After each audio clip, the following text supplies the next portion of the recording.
Good morning, guys. Welcome to the Vintage Genetics household where it's all about classic bodybuilding. So I just woke up, weighed myself. The weight is 113.3 kilos. As you guys know, I'm in the middle of my true Olympia diet right now for a few days. So we lowered the carbs and the weight has been dropping very nicely. So only 1.3 kilos above my stage weight, so we don't have to rush anything at all. But anyway, weighed myself, drank a liter of water with Vayu Meta Plus and ESN glutamine. Meta Plus to increase fat oxidation, glutamine for gut health. Then went upstairs, did 30 minutes of fasted cardio, took a shower, and now I made my breakfast, which I'm going to show you right now. This is the breakfast. As you can see, the brown stuff on top, and this is the pan, is cinnamon. Then below that is whey paste. This time it's ESN peanut butter chocolate flavor or peanut butter cookie dough, one of the two. It's incredible. At least I still have to try it out. You have some Carabao chocolate there, some strawberries, oatmeal, cream of rice, but also, if you look closely, some green stuff. That is actually a spinach. Yes, guys. 60 grams of spinach mixed throughout. You don't taste it, but it does provide the healthy benefits. So it's literally frozen spinach.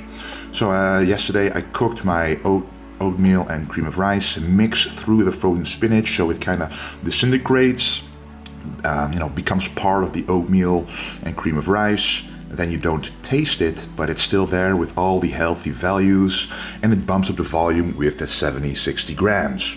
And we also have some strawberries, and yeah, this is going to be my breakfast before hitting the legs in the gym. Okay, I just took my pre-workout to go to the gym because we're going to train the legs. The best pre-workout that I have available to me is Vayu Red Nitro X. So this one I really love, scoop size, 46 grams, guys. It's a lot. So I drink it with a liter of water, and even then it tastes amazing. Blood orange, for example, ingredient number 1, citrulline malate, and there's also some arginine in there, some glycerol, all kinds of pump-induced ingredients, and this is stim-free, which means you can even take it during the night sessions if you want. I just added a caffeine capsule by ESN.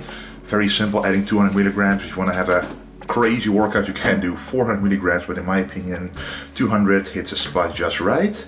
So in about 45 minutes, I'll be hitting the weights.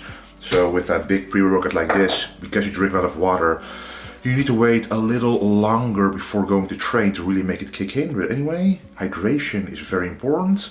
Make sure that before you go train, if you go to the bathroom, your pee needs to be transparent. If it's not, you're not hydrated enough. A little tip by Wesley.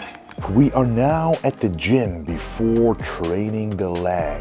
What we have here is I finally have my Vayu Intra again. So it's been a while since I've had this because it had to be restocked, but I have it once again. This is my intra-workout carb source, and I already had my mTOR just before. So there are 2 ways to get your EAAs in. So this is an EAA supplement. One way is to drink them right before the training, get a spike in muscle protein synthesis and use that throughout the training.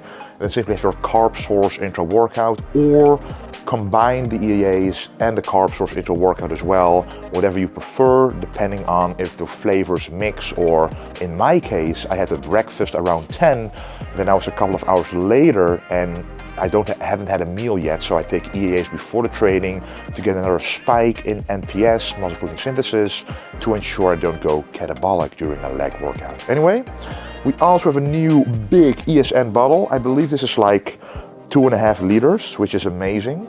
So to get all the stuff in here, I simply use like a funnel.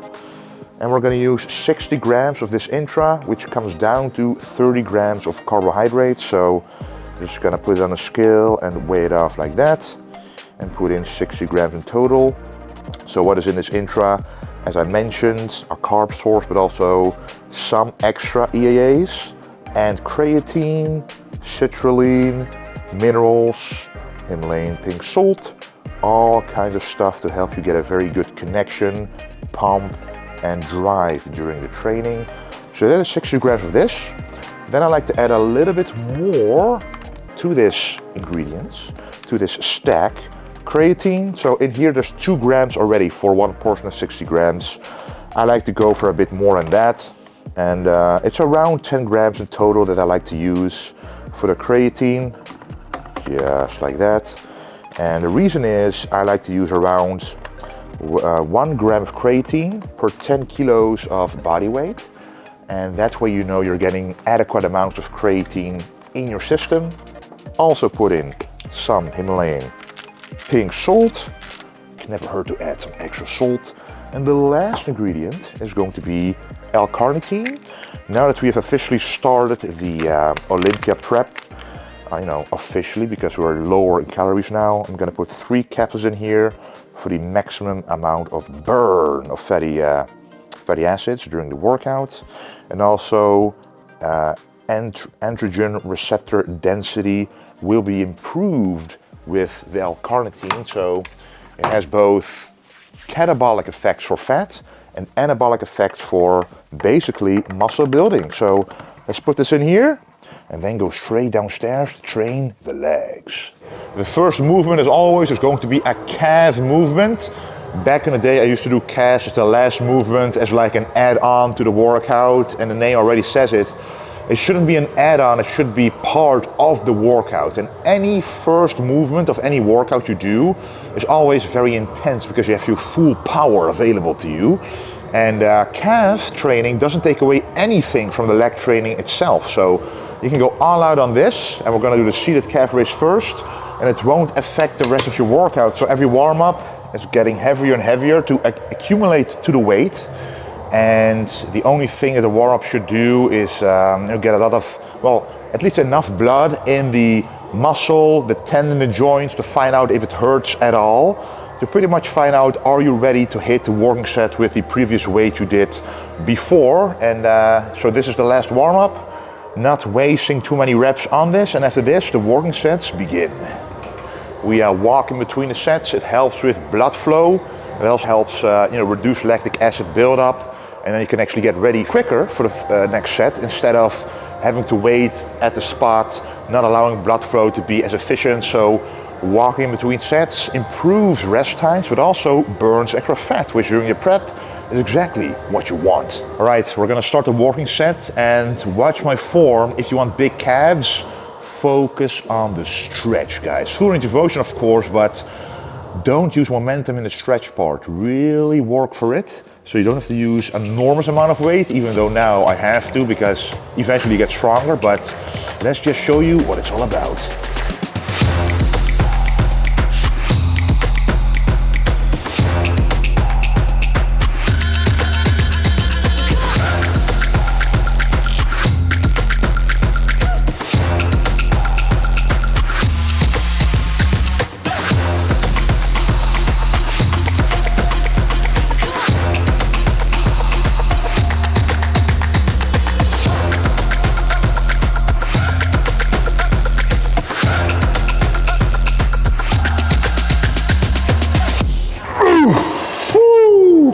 As you saw, I went all the way down, removed all momentum, and then used pure calf strength and not tendon strength to go up. And that's how you grow big calves. And that's it for this movement. And now let's go to the next one, the hamstring curl. So we're just gonna do a couple of warm-ups and then the working sets. So let's not waste too much time talking. Let's just do it.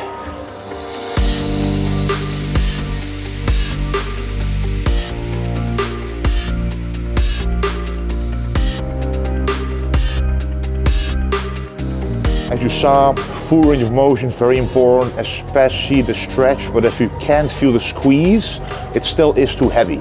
So make sure to get a full stretch, and with a full stretch, achieve a full squeeze as well.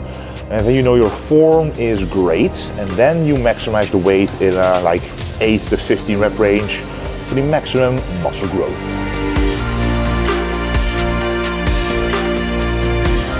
During prep, I don't go, at least not beyond failure. Maybe I will hit failure, or maybe one rep before hitting failure. That gives you so much more bang for your buck. And what I mean is, for example, this set these 11 reps, it cost me 10 euros. But if I would have done another rep, it would have cost me 15 euros. So half of that money goes to the last rep. While it does stimulate a lot of muscle, you also invest a lot more. And if your budget is only like 40 euros for the entire workout, you just wasted a lot of cash on one rep, which if you would have divided that cash over multiple sets, you would get a lot more quality reps for the same money. So just keep that in mind. Your fatigue is pretty much a budget you can spend on a limited amount of reps. And if you go to failure, you spend a lot more money or a lot more fatigue on pretty much less reps in total that provide muscle growth. So think about that. If you go to failure all the time and you can't grow or you can't recover, that's a reason.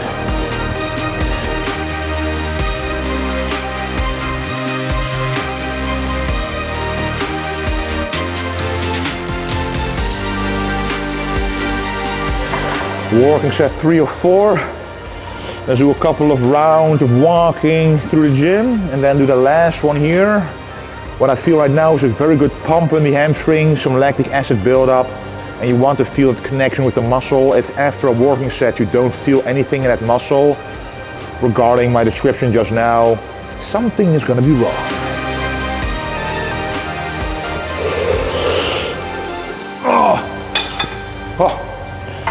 That's it, and now it's time for the compound. Let's go.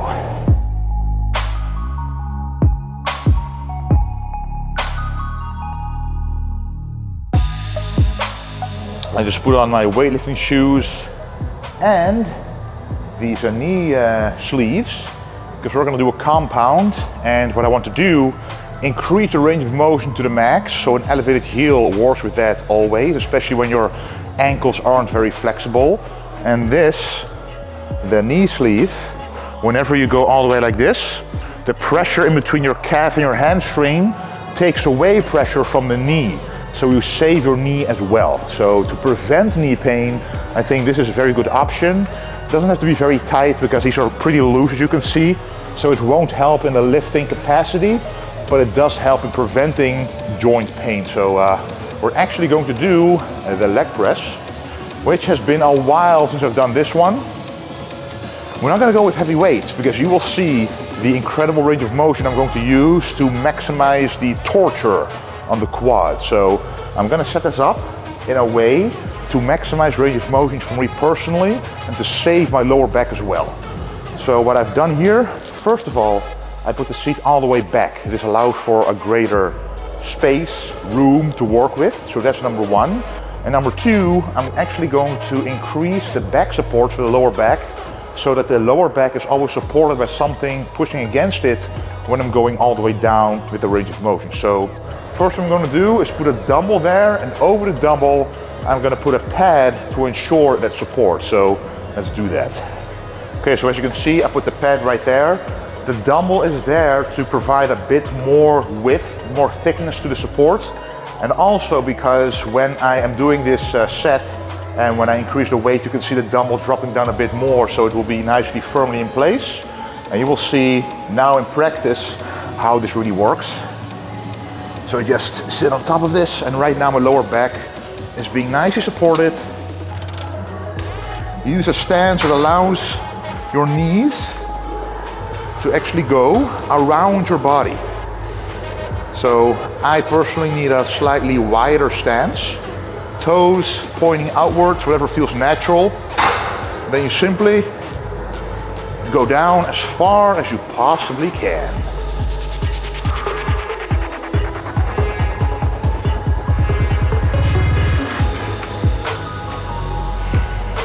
And what I feel right now is I feel a lot of the inner thighs, but also the quads are being stretched to the max, and that's what you want, guys.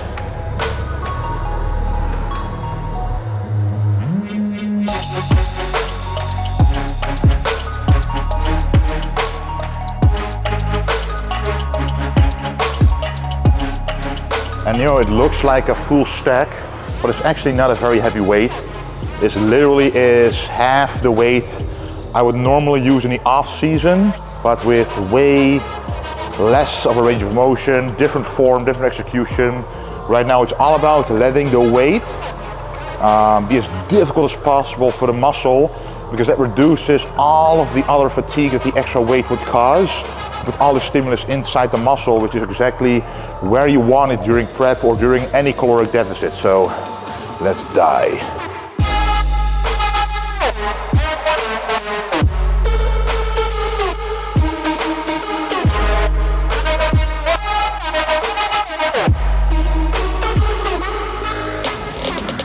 The amount of stretch, the pressure and the lactic acid you feel during this range of motion is unbelievable. So doing a leg press like this, trust me guys, the soreness that will come out of this will prove to you this is much more effective than going super heavy, which is injury sensitive, which is the nightmare of any bodybuilder. And how do you know if it's a true working set? First of all, it has to feel difficult, but that is subjective. One objective measurement is when the rep speed involuntarily changes. So when you go on the concentric motion with all your might, all your effort, and it's going slower than the previous reps, then you know you're getting close to failure. You want to feel at least 2 to 3 slower reps, at least 2, to know that you are hitting stimulatory reps. And depending on whether you're in the off season, you can do a lot more of those reps until you hit failure.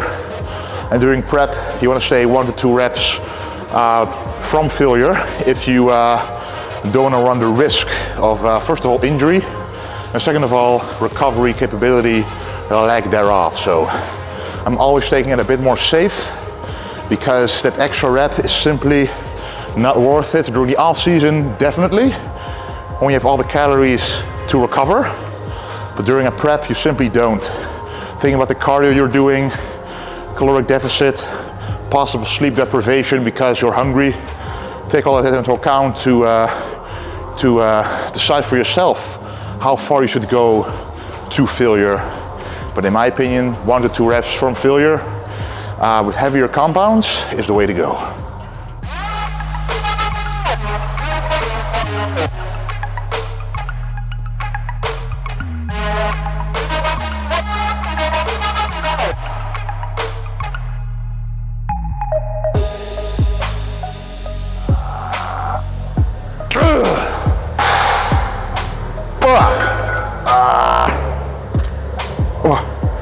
Okay, that's it for this movement. Now it's time for some leg extensions. Leg extension time unilaterally. So if you have a slightly weaker or smaller leg, you can start with that leg first to try and compensate for the stronger side. So you want to match the reps on the stronger side, and that way you will be able to balance them out a bit more. What you also want to do is maximize the range of motion, like always. So what you do is sit all the way back in the chair and keep your butt all the way in a corner that's meeting the seat and the upright seat. So first, put your leg in the leg extension and then go really all the way back and keep yourself firmly there. So you can actually go all the way down here. As you can see, right now there's tension here, there's a stretch here. Normally, if you do this, the stretch is gone, because now we're just resting on the stack. So you want to keep the tension there. As you can see, quadricep, 1, 2, 3, 4. 4 quads all need to work here. Go all the way up and all the way down. Even when it's unilateral light movement, you can still suffer, no matter what kind of movement it is. If you go with your mind inside the muscle, execute it with full range of motion, go pretty much to failure, it should be difficult.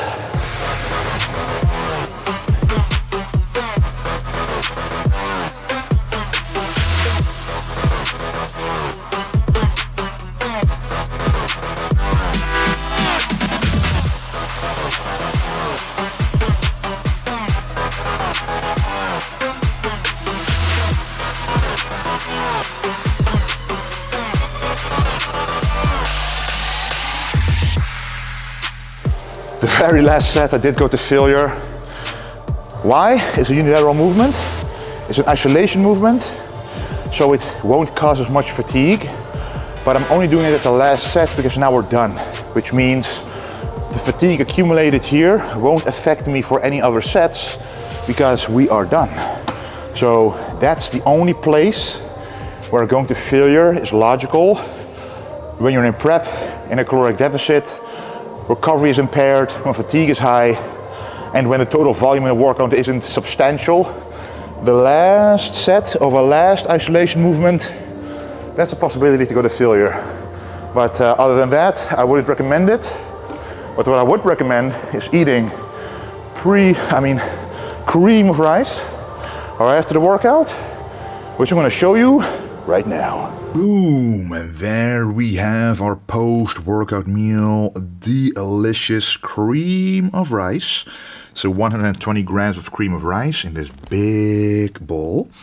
We have some strawberries right there. On top we have some cinnamon, quite a lot, probably like 3 to 4 grams. Ceylon cinnamon, so no cassia cinnamon. Ceylon cinnamon has a slightly less intense flavor, but it has less toxins as well, which is very good for the liver, or at least not bad like cassia cinnamon if you do it with every single meal in some instances. And on top of that we have some Vayu Final Protein chocolate flavor. So that's the post-workout meal, very delicious. And about an hour later I'll have my post-workout meal, which also is pretty much the same. But then instead of 120 grams, it's going to be 70 grams of cream of rice, but the rest is exactly the same. Anyway, let's enjoy. Alrighty, we just got home. It's already dark outside, as you can see. Real quickly, the sun already goes down before 6, even around 5 p.m. already, which is crazy that we have a winter and summertime anyway.